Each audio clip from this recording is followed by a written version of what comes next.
নমস্কাৰ নেতাৰ কথালৈ আজিৰ অনুষ্ঠানত মই জবা প্ৰিয় দৰ্শক নেতাৰ কথাত আজি আমাৰ সৈতে আছে এইবাৰ 2026ৰ যি বিধানসভা নিৰ্বাচন সেই 26ৰ বিধানসভা নিৰ্বাচনত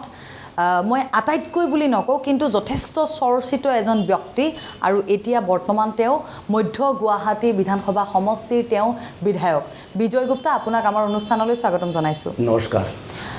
মোৰ একেবাৰে প্ৰথম প্ৰশ্নটো আপোনালৈ এইটো যে কেৱল আপুনিয়েই নহয় ইয়াৰ আগতেও আমি যদি দেখো অসম বিধানসভাত অনা অসমীয়া বুলি কৈছো মই বহু বিধায়ক আছে কিন্তু বিজয় গুপ্তা বিধায়ক হওঁতেই ইমান বিতৰ্ক ইমান সমালোচনা কিয় হ'ল বুলি ভাবে সক ইয়াৰ উত্তৰ সঠিক উত্তৰটো কোনে দিব পাৰিব যোনে এইবিলাক কথা মানে উত্থাপন কোনে কৰি আছে যোনে কৰি আছে তেখেতে ক'ব কি বিজয় গুপ্তা কিয় ইয়াৰ আগতে বহুত আছিল মোৰ পিছত কিয় পৰিলে মানুহ এটা কথাটো মই আপোনাক কওঁ কি একচুৱেলি নাম আছে বদনাম এই দুইটাই সম্বন্ধ থাকে বদনাম কোনে হ'ব আচ্ছা কাক বদনাম কৰিব যাৰ নাম থাকে এতিয়া নাম কি মই ভাৰতীয় জনতা পাৰ্টি নিষ্ঠাৱান কাৰ্যকৰ্তা ক'ব কাৰণে মোৰ কোনো লাজ নালাগে আৰু মই কঠোৰ পৰিশ্ৰম কৰি আহিছোঁ 35 বছৰ মোৰ এটা ৰাজনৈতিক জীৱন আছিল ভাৰতীয় জনতা পাৰ্টিত সেই সময়ত ইন দ্য ইয়েৰ অফ 1990 মানুহ নাছিল কাম কৰা যেতিয়া গাড়ীৰ পৰা আমি নামো একজন ব্যক্তিয়ে পাওঁ মিটিং কৰিলে 15-20 জন মানুহ পাওঁ অসমত বিজেপি এতিয়াতো লাখ লাখ মানুহ আমি পাওঁ সেই সময়ত যেতিয়া মই গাড়ীৰ পৰা নামো 1-2 জন ব্যক্তি পাওঁ মিটিং কৰিলে 15-20 জন হাৰ্ডলি পাওঁ এটা মণ্ডল ভিত্তিত আজিতো লাখ লাখ মানুহ আমি পাই আছোঁ তো ভাৰতীয় জনতা পাৰ্টি 1990 পৰা যিটো আমি কাম কৰি আহিছোঁ কাম কৰাৰ পিছতে দলে আমাক বহুত দিলে যিটো আমাক মান ঠিক নহয় মানে আমাক যেটো দায়িত্ব দিলে ভাৰতীয় জনতা পাৰ্টিত যি আমাৰ ডিস্ট্ৰিক্ট লেভেলৰ পৰা ষ্টেট লেভেললৈকে আমি দায়িত্ব পাইছোঁ ষ্টেটৰ মই ট্ৰেজাৰাৰ হৈছোঁ প্ৰায় 3 consecutive terms thereafter 3 consecutive terms state general secretary Sarbananda সোণোৱালৰ লগত সিদ্ধাৰ্থ ভট্টাচাৰ্য আকৌ সৰ্বানন্দ সোণোৱাল তাৰপিছত 2 বাৰ মই উপসভাপতি আছিলোঁ তাৰপিছত বিভিন্ন জিলা প্ৰায় 20-22টা জিলা প্ৰভাৰী হৈ ইনচাৰ্জ হৈ 1990 পৰা 2026 লৈকে প্ৰায় 26 আৰু এইফালে 10 প্ৰায় 35 বছৰটো হ'ল কোৰ কমিটি মেম্বাৰ আছিলোঁ 10 জন এটা ইম্পৰ্টেণ্ট টিমৰ ভিতৰত সদস্য আছিলোঁ 10 বছৰমান বাহিৰত অসমৰ বাহিৰতো Delhi election Rajasthan election Karnataka elections Paschim Bangal elections Tripura प्रथमबार जेतिया सरकार हल संगठনৰ दायित्व মোক তাত দিছিল দ্বিতীয়বাৰ सरकार হল त्रिपुराত গৈছো মণিপুৰ 2 বাৰ গৈছো সংগঠন আন ৰাজ্যৰ বিজেপিৰ অন্য ৰাজ্যৰ গোটেইবোৰ দায়িত্ব লৈছে ইমান কাম কৰাৰ পিছত স্বাভাৱিক মই কি দেখিছো কি দলৰ পৰা এটা যেতিয়া স্বীকৃতি আমি পাওঁ সেই সময়ত দলৰ পৰা স্বীকৃতি আছিল ৰাইজৰ স্বীকৃতি আছিল কিন্তু টিকিট দিয়াৰ লগে লগে বিজয় গুপ্তাক অসমীয়া আহিছে তাৰ আগতে টিকিট পোৱা আগৰ একদিন আগলৈকে কাৰো মুখৰ পৰা মই এই শব্দটো শুনা নাছিলোঁ টিকিট হ'ল অসমীয়া কথাটো আহি গ'ল দলত যেতিয়া আমি কাম কৰিছোঁ নিষ্ঠা সহকাৰে কাম কৰিছোঁ পৰিশ্ৰম দিয়ে কাম কৰিছোঁ দলৰ নেতৃবৃন্দ কাৰ্যকৰ্তা হৃদয় জয় কৰিছিলোঁ এতিয়া এইবিলাক কথাটো শুনিলে আপুনি অলপ আগতে কৈছিল কি বেয়া লাগে নে ভাল বেয়া কথাটো নহয় কিন্তু মই আশ্চৰ্য লাগে কেতিয়াবা কি এই কথাটো কিয় উত্থাপিত হৈছে অসমৰতো সমাজ জীৱন 40 বছৰ আমাৰ অসমত সমাজ জীৱন আছিল জন্মভূমি কৰ্মভূমি মই ইমান দিনৰ পৰা ইয়াত আছোঁ এই সমষ্টিত পৰা আমি যদি টিকিট বিচাৰোঁ দলে আমাক যেতিয়া দিলে দলে দিয়াৰ পিছত এইবিলাক কথাটো আহিব নালাগে কিন্তু প্ৰশ্ন উত্তৰটো আমি যিমান কথাটো ক'লো প্ৰশ্ন উত্তৰ আপুনিও পোৱা নাই ৰাইজেও পোৱা নাই সেইটো উত্তৰ দিব লাগিব উত্তৰটো কি আছে মই আপোনাক কৈ দিওঁ কি আজিকালি মানুহৰ স্বভাৱ কি হৈ গ'ল স্বভাৱ যদি আমি ক'ব যাওঁ তেতিয়াহ'লে মানুহৰ সৰ্বাংগীণ বিকাশ ব্যক্তিত্বৰ বিকাশ ৰাজনীতি বহুতে কৰে কিন্তু ৰাজনীতিত ব্যক্তিত্ব বিকাশ হোৱা নাই সৰ্বাংগীণ বিকাশ হোৱা নাই শাৰীৰিকভাৱে বিকশিত হৈ আছে মানুহ মানসিকভাৱে বিকশিত হ'ল সামাজিকভাৱে বিকশিত হ'ল মানে সমাজৰ উন্নয়ন হৈ আছে মানসিক উন্নয়ন হৈ আছে শাৰীৰিকভাৱে আমি উন্নত হৈ আছোঁ কিন্তু আধ্যাত্মিকতা নাই আধ্যাত্ম মানে ভাতৃত্বভাৱ স্নেহ মৰম প্ৰেম এইবিলাক আমি দেখা নাপাওঁ ৰাজনীতিত ঈৰ্ষা ভাৱ বেছি হৈ গ'ল হিংসা ঘৃণা আমাক লাগে আমাক লাগে আমাক লাগে বেলেগৰ একো পাব নালাগে তেখেতে কিয় পাইছে মই পাব লাগিছিল মই অসমীয়া মই টিকিট বিচাৰিছিলোঁ মোক টিকিট দিয়া নাই আৰে ভাই আপুনি টিকিট পোৱা নাই আজি পোৱা নাই কালি পাব মই আজি ইমান দিনৰ পৰা কাম কৰি আছোঁ মোৰ অধিকাৰ মোৰো অধিকাৰ আছে আৰু মই সেই কৰ্তব্য পথত আগবাঢ়িব বিচাৰিছোঁ আমিও ৰাইজৰ সেৱা কৰিবৰ কাৰণে বিচাৰোঁ কিয় কি ৰাইজে আমাক কয় দাদা ইমান দিন হৈ গ'ল আপুনি ৰাজনীতি কৰি আছে এটা বিধায়কৰ টিকিট আনিব নোৱাৰে আৰু আমাৰ সেই পশ্চিম গুৱাহাটীত বহুত সমস্যা আছিল AGP BJP এলায়েন্স হোৱাৰ পিছত ৰাইজে মোক কয় কি দাদা 10 বছৰ হৈ গ'ল BJP একজন মানুহ লাগে BJP চৰকাৰ আছে BJP কাৰ্যকৰ্তা কয় ৰাইজে কয় তেতিয়াহ'লে মই অলপ চেষ্টা কৰিছোঁ ইয়াৰ আগতে বৰ চিৰিয়াছলি মই কৰা নাছিলোঁ 2016 যেতিয়া আমাৰ চৰকাৰ হ'ল তাৰ আগতেতো আমি সেৱাই কৰিছোঁ দলৰে কামেই কৰিছোঁ কিন্তু যেতিয়া ইলেক্ট্ৰেল প্ৰচেছ কেতিয়া হ'ল 2016 পৰা আমাৰ চৰকাৰ হ'ল সেই সময়ৰ পৰা সেই সময় মই বিচাৰিছোঁ কোনো কাৰণতো আমাৰ ডিক্লেয়াৰ হোৱা নাই এলায়েন্স হৈ গ'ল এলায়েন্স হ'লে আমি যেতিয়া মিত্ৰ এটা আমাৰ মিত্ৰতা আছে মিত্ৰ দল আছে সেইকাৰণে আমি ছেক্ৰিফাইচ কৰিছোঁ 10 বছৰ হৈ গ'ল সেইকাৰণে এইবাৰ আমি টিকিট পালোঁ টিকিট পোৱাৰ লগে লগে আজি চাওক বেলেগ ৰাজনৈতিক দল মানে মিত্ৰ দল যেটো আমাৰ আছে আৰু লগত আমাৰ দলৰ কাৰ্যকৰ্তা আছে সবে যদি মিলি জুলি আমি থাকিলো হয় তেতিয়াহ'লে আমাৰ এই সমষ্টিত আমি ৬২,০০০ লিড আমি পাইছোঁ এই লিডটো ৮০,০০০ হ'লে আজি মানে অগপই সহায় নকৰিলে নেকি অগপ মই ঠিক কথাটো নকওঁ মই কোনো দল কোনো ব্যক্তিক দোষ দিব নিবিচাৰিছোঁ মই এটা স্বভাৱৰ কথাটো কৈছোঁ কি আমি কি বিচাৰোঁ কি আমি যেতিয়া দল কৰোঁ আমি দল মানে ভাৰতীয় জনতা পাৰ্টি এৰকম এটা দল মানে ৰাজনৈতিক দলে নহয় এটা সেৱা প্ৰকল্প যেতিয়া সেৱা ভাৱ আহে ন কি আমি সেৱা কৰিম ৰাইজৰ সেৱা কৰিম সেই সময়ত বেলেগ ভাৱ আহিব নালাগে বেলেগ ভাৱ মিনছ আমাৰ মনত যদি ঈৰ্ষা ভাৱ থাকে আপুনি সেৱা কৰিব পাৰিব নেকি সেৱা কৰিব নোৱাৰে তাৰ কাৰণে দায়ী কোন ব্যক্তি কোন দল সেইটো চিহ্নিত কৰি যদি মই আপোনাক কথাটো কওঁ তেতিয়াহ'লে সেই যিবিলাক অগেইনষ্টত মই কথাটো ক'ব যাম সেইবিলাক শুনিয়ে বেয়া পাব নিশ্চয় এই আপুনি কথাৰ মাজতে ক'লে যে যেতিয়াই ঈৰ্ষা হয় বহুজনৰ ঈৰ্ষা থাকে যে ময়ো কাম কৰিছোঁ ময়ো বিজেপিৰ পৰা টিকট বিচাৰিছোঁ বা এই দলটো এই সমষ্টিটো এবাৰ বিজেপিক এৰি দিলে এই মিত্ৰজোঁটে গতিকে অগপৰো কৰবাত নিশ্চয় কৰবাত একো যদিও পোৱা নাই যেহেতু বিগ ব্ৰাদাৰ বিজেপি তেওঁলোকে ক'ব পৰা নাই কৰবাত নিশ্চয় এটা আকেজ থাকিব পাৰে সেইটো বাৰু এটা আপোনালোকৰ দলৰ এটা ভিতৰুৱা কথা মই তাত নোসোমাওঁ কিন্তু এই যে ঈৰ্ষাৰ কথাটো ক'লে আমি মধ্য গুৱাহাটী বিধানসভা সমষ্টিটোৰ পৰা বহুজনেই কিন্তু এইবাৰ টিকট বিচাৰিছিলে গতিকে এই যে ছ'চিয়েল মিডিয়াৰ যিটো ট্ৰেণ্ড ষ্টাৰ্ট হ'ল বা বিজয় গুপ্তা অসমীয়া নহয় মই আপুনি বেয়া নাপাব যিটো কথা চলি আছে মই সেই কথাটো কৈছোঁ বিজয় গুপ্তা অসমীয়া নহয় বিজয় গুপ্তাই অসমীয়াৰ ভাল নাপায় বিজয় গুপ্তাই এক বিশেষ সম্প্ৰদায়ক বেছিকৈ গুৰুত্ব দিয়ে প্ৰশ্ৰয় দিয়ে এই গোটেই কথাখিনি সেই তেনেকুৱা এটা নেৰেটিভ সৃষ্টি কৰা হ'ল নেকি আপোনাৰ বিৰুদ্ধে হয় নিশ্চয় কিয়কি যিবিলাক কথাটো আছে কি বিজয় গুপ্তা অসমীয়া নহয় চাওক প্ৰথমত হ'ল কি অসমীয়া ডেফিনেশ্যনটো কি অসমীয়া ডেফিনেশ্যনটো কি যোনে অসমত থাকে সেইটো অসমীয়া আজি বিহাৰী বুলি কয় মানে কোন যোনে বিহাৰত থাকে সেই বিহাৰী আজি বেংগালী যোনো বাংগালত আছে সি বেংগালী এতিয়া কথাটো হ'ল কি বিজয় গুপ্তা ক'ৰ পৰা আহিছে মই আগতে কৈছোঁ কি মোৰ জন্মভূমি কৰ্মভূমি অসম মই অসমীয়া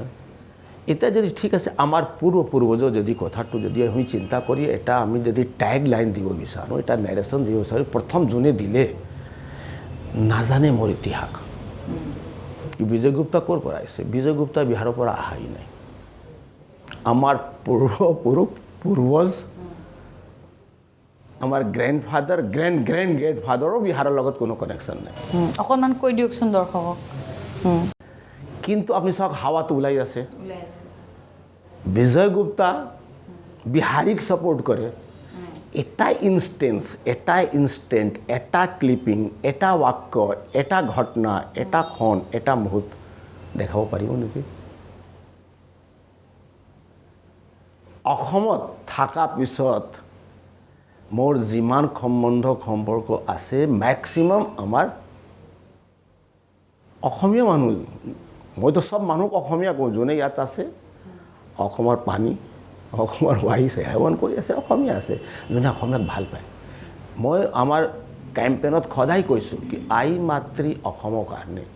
যদি প্ৰাণ উৎসৰ্গা কৰিব লাগে মই প্ৰথম থাকিম কিয় অসম আন্দোলন হ'ল আজি যোনে মোৰ এগেইনষ্টত এই অসমীয়া কথাটো কয় নেৰেশ্যন গঢ়ি তুলি আছে এইবিলাক মোৰ ইতিহাস নাজানে কি বিজয় গুপ্তা ক'ৰ পৰা আহিছিল ক'ত জন্ম হ'ল ক'ত পঢ়া শুনা কৰিলে আৰু আন্দোলনৰ সময়ত সেই প্ৰফুল্ল কুমাৰ মহন্ত ভৃগু ফুকন আৰু আজি চন্দ্ৰমোহন পাটোৱাৰীক ইজিলি পাব পাৰে আপুনি তেখেতক সুধিব কি আন্দোলনৰ সময়ত যেতিয়া বাজপেয়ীজী আডৱাণীজী আমাৰ যোশীজী যশৱন্ত সিং যেতিয়া ডাঙৰীয়া আহে আমি তেখেতক লগত সেই আন্দোলনত আমাৰ কি ভূমিকা আছিল আজি প্ৰফুল্ল মহন্ত ডাঙৰীয়া সুধিলে তেখেতে ক'ব পাৰে মই বিজয় গুপ্তাক চিনি পাওঁ তেখেতে মোৰ লগত কাম কৰিছে চন্দ্ৰমোহন পাটোৱাৰী সেই সময়ত তেখেতে অৱগত আছে আপুনি খুদক তেখেতে আন্দোলনত তেখেতৰ ভূমিকা কি মই সুধিছোঁ আপুনি কেনেকৈ জড়িত আছিল অসম আন্দোলনৰ সৈতে অসম আন্দোলনত সেই সময়ত যিমান আন্দোলন আপোনাক কোনো ভাৰতীয় জনতা পাৰ্টি অসম আন্দোলনক ছাপোৰ্ট কৰিছিল অসম আন্দোলনৰ সময়ত ভাৰতীয় জনতা পাৰ্টিৰ যিমান লিডাৰ আহে দিল্লীৰ পৰা আমাৰ সম্পৰ্কত আছিল যোগাযোগ কৰাই দিয়া আশুৰ লগত 1985 পিছত যেতিয়া আগব হ'ল সেই সময়ত মোৰ সেইটো কাম আছিল মই সংঘৰ একজন স্বয়ংসেৱক আছিলোঁ মানে অসম আন্দোলন কৰা নেতাসকলৰ সৈতে দিল্লীৰ পৰা যিসকল নেতা আহে তেওঁলোকৰ লগত এক যোগসূত্ৰ স্থাপন কৰাই দিয়ে হয় সেইটো তাৰ পিছতে কেতিয়াবা আজি ধাৰণা আছে প্ৰদৰ্শন আছে জুলুচ আছে ৰেলী আছে যাব লাগে গৈছোঁ সহায় কৰিছোঁ আপুনি নিজেও অংশগ্ৰহণ কৰিছোঁ সহায় কৰিছোঁ এইবিলাকতো মানুহ ইতিহাস নাজানে বিজয় গুপ্তা বিহাৰৰ কোনটো ঠাইৰ পৰা আহিছে আপুনি কৈ দিয়কচোন ক'ত তাৰ ৰিলেটিভ আছে বিহাৰত মোৰ একজন ব্যক্তি বিহাৰত ৰিলেটিভে নাই ক'ৰ পৰা নিৰ্বাচন আহিল সেই ভাগ কৰা সেই জাতিক ভাগ কৰা এই হিন্দুক ভাগ কৰা সনাতন ভাগ কৰা কোন হ'ব পাৰে আপুনি গেছ কৰক আজি social media miss use of the social মিডিয়াৰ ওপৰত যিবিলাক আমাৰ বিৰুদ্ধে কমেণ্ট লিখে আপুনি প্ৰফাইল চাওক সব বাংলাদেশী মুছলমান ফেক আইডি এতিয়া সেই অসমত অসমীয়া কোন অসমীয়া কোন সেইটো বাংলাদেশীয়ে ডিচাইড কৰিব নেকি এই বাংলাদেশী যিবিলাক নেৰেশ্যন গঢ়ি তুলি আছে সেই নেৰেশ্যনত আমাৰ সমাজটো আগবাঢ়িব নেকি এই বাংলাদেশী কি অসমত প্ৰভুত্ব কাৰণে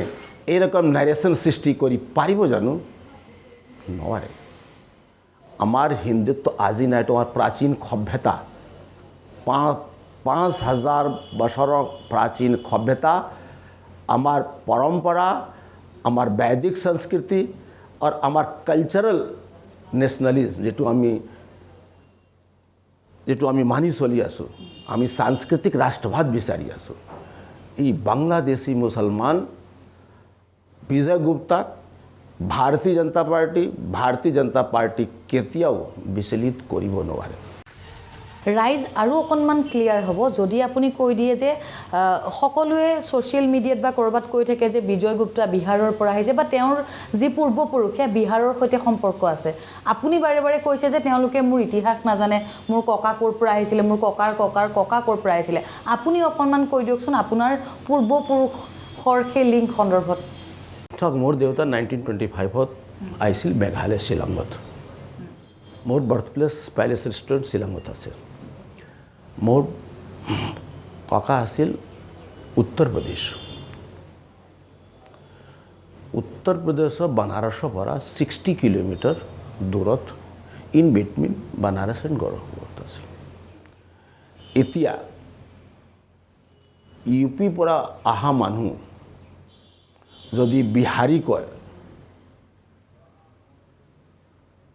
তেতিয়াহ'লে বিহাৰৰ পৰা মানুহ আহিলে ক'ব সেইটো ঝাৰখণ্ডী মানুহ ক'ব মানে একচুৱেলি ভৌগোলিক জ্ঞানো হ'ব লাগিব ভূগোল জানিব লাগিব ভাৰত দেশ সীমা কি ভাৰতীয়তা কি জাতীয়বাদ কি এইবিলাক মানুহ একো নাজানে জানা মানুহে নকয় আপুনি যদি ছ'চিয়েল মিডিয়াত যদি চায় মই ভাল কৰি মই ছ'চিয়েল মিডিয়াটো অধ্যয়ন কৰিছোঁ আপুনি ফেচবুক চলায় মই ফেচবুক চলাওঁ ইনষ্টাগ্ৰাম আছে মোৰ টুইটাৰ আছে আৰু সেই ফেচবুকত যেতিয়া ধৰক কোনোবাই ক'লে যে এই বিশেষকৈ যদি আমি আৰ্যনগৰৰ ঘটনাটো কওঁ সেই ঘটনাবোৰৰ কাৰণেও ক'ৰবাত আপোনাক কয় যে এখেতে অসমীয়া মানুহক সিমান সমৰ্থন নকৰে প্ৰশ্ৰয় দিছে সি যেতিয়া এই ধৰণৰ কথাবোৰ আহে তেতিয়া আপুনি কেনেধৰণে ৰিয়েক্ট কৰে আৰু এই অভিযোগবোৰ সন্দৰ্ভত কি কয় আৰ্যনগৰৰ ঘটনা অভিযোগ আজি ছ'চিয়েল মিডিয়াত যদি কোনোবা নেৰেশ্যন লিখে মই জানো এইবিলাক মানুহ কেৰেক্টাৰ কি মই খুব ভাল কৰি এই লিখা ব্যক্তিৰ স্বভাৱটো মই গম পাই যাওঁ কিয়কি যি ধৰণে লিখে এৰকম ভাল মানুহ কেতিয়াও লিখিব নোৱাৰে সেইটো সমাজৰ একেবাৰে মই ক'ব পাৰোঁ কি যিৰকম নেৰেশ্যন যিৰকম কমেণ্ট যিমান গালি গলজ কৰিছে এইবিলাক ভাল প্ৰকৃতিৰ মানুহ নহয় উত্তৰ নদিওঁ কিয় বিচলিত হ'বই নালাগে কিয়কি চাওক আমাৰ সংস্কাৰটো কি আছিল অচল অডল অগ্ৰগামী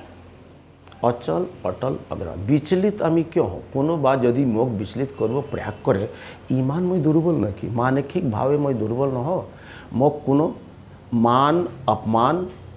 সন্মান প্ৰভাৱিত নকৰে আপুনি মই বিহাৰীক এই আৰ্যনগৰ ঘটনাটো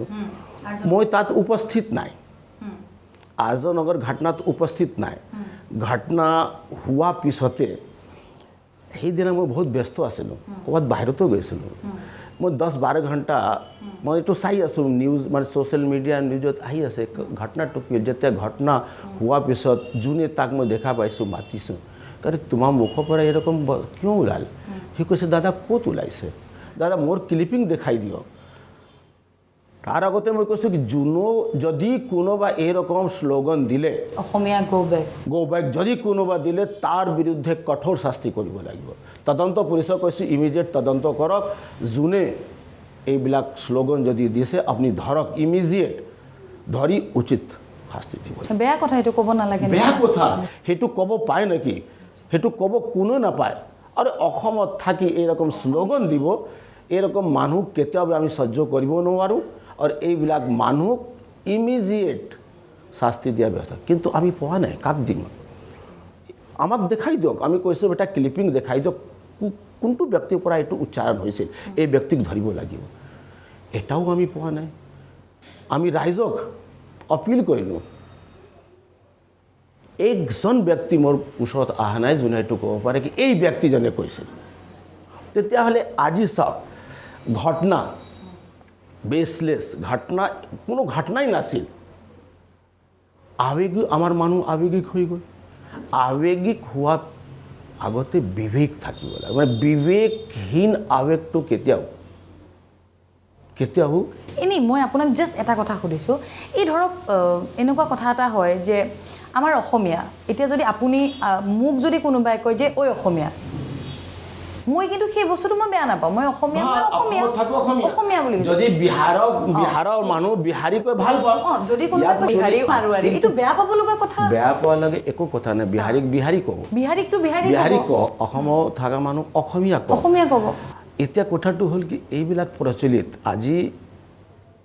খুব কম ষ্টেটত তেনেকৈ এতিয়া কৰ্ণাটকক মানুহ কৰ্ণাটক যিবিলাক আছে তাক আপুনি কি কয় কৰ্ণাটকী কয় নেকি জম্মু কাশ্মীৰত থকা মানুহকে জম্মু কাশ্মীৰা কিবা কয় নেকি মই মানে এইটো উত্তৰ বিচাৰি আছোঁ কি আমি যিটো নেৰেশ্যন গঢ়ি তোলোঁ তাৰ পিছত ভাৱ কি থাকে ভাৱনা কি থাকে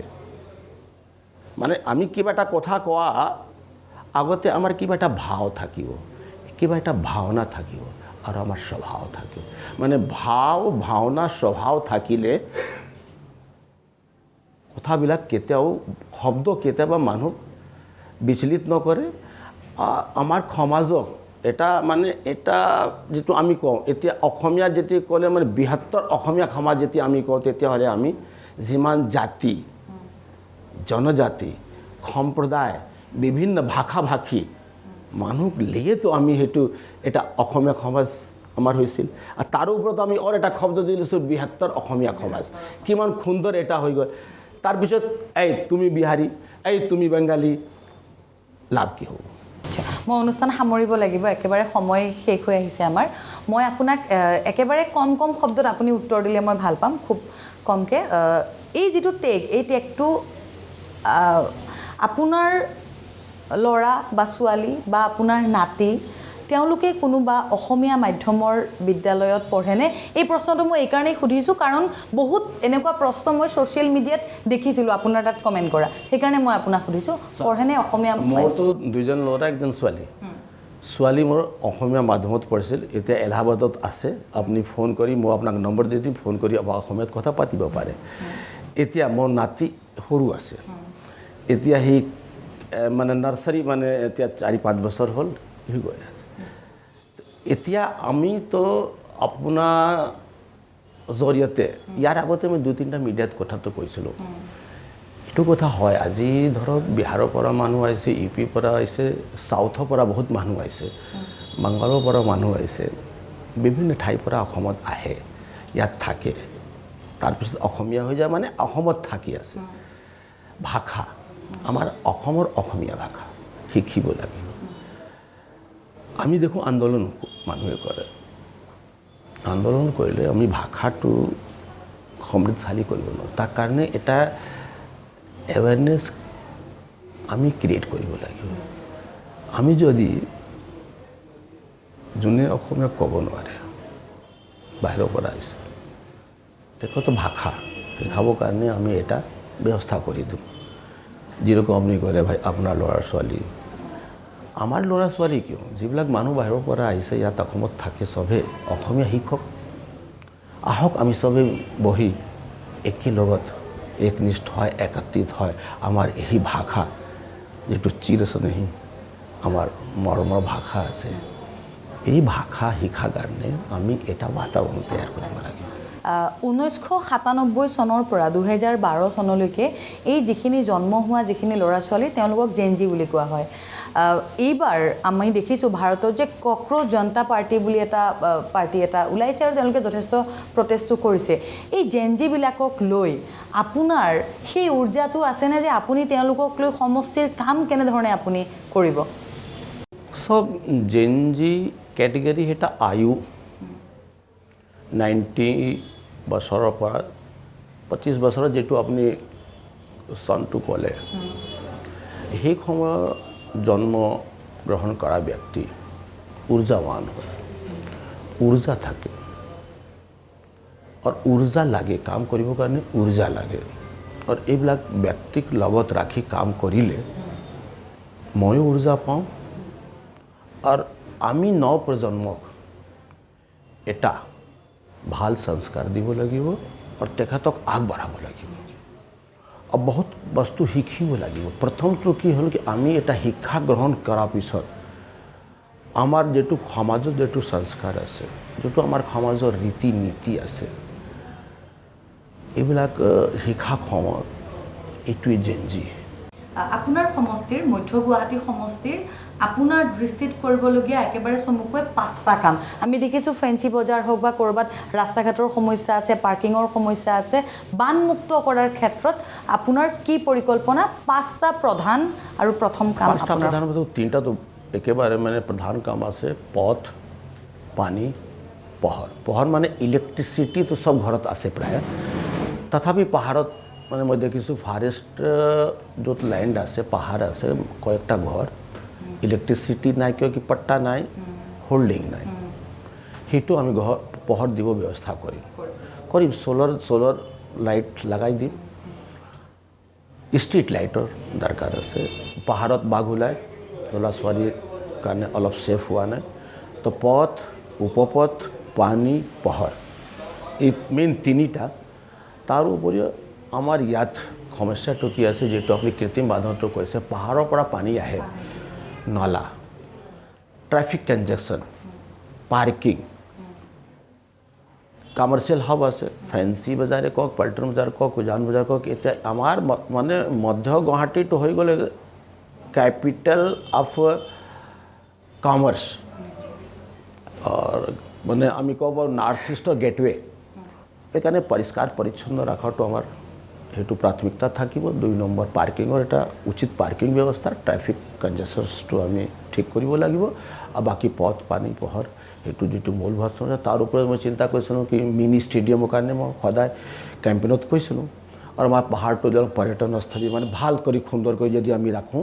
পথ নিৰ্মাণ কৰি দিওঁ নালা ভাল কৰি দিওঁ তেতিয়াহ'লে আমি সয়েল কনজাৰ্ভেশ্যন মানে আমি আমাৰ মাটিটো সংৰক্ষিত কৰিব পাৰোঁ এই মানে কয়েকটা কাম আছে যেটো এতিয়াও মই সয়েল কনজাৰ্ভেশ্যন ইঞ্জিনিয়াৰ আপোনাৰ লগত কথা পাতি আছোঁ অফিচত আমি বহি কথাটো আলোচনা কৰি আছোঁ কি কিভাৱে আমাৰ যেটো পাহাৰত আমি কিভাৱে সুৰক্ষিত কৰিব পাৰোঁ নিশ্চয় ধন্যবাদ জনাইছোঁ আপোনাক আপুনি ইমান সময় আমাক দিয়াৰ বাবে এয়া আছিলে আমাৰ লগত আজিৰ নেতাৰ কথাত মধ্য গুৱাহাটী বিধানসভা সমষ্টিৰ বিধায়ক বিজয় গুপ্তা আৰু বহু প্ৰশ্ন বহু চৰ্চা বহু অভিযোগৰ উত্তৰসমূহ তেওঁৰ পৰা আমি লোৱাৰ যত্ন কৰিলোঁ আৰু আপোনালোকেও হয়তো আপোনালোকে বিচৰা সেই উত্তৰখিনি আমাৰ এই অনুষ্ঠানৰ জৰিয়তে পালে আৰু ইয়াৰ লগে লগে আজিৰ নেতাৰ কথাৰ পৰা মই জবাই বিদায় লৈছোঁ ধন্যবাদ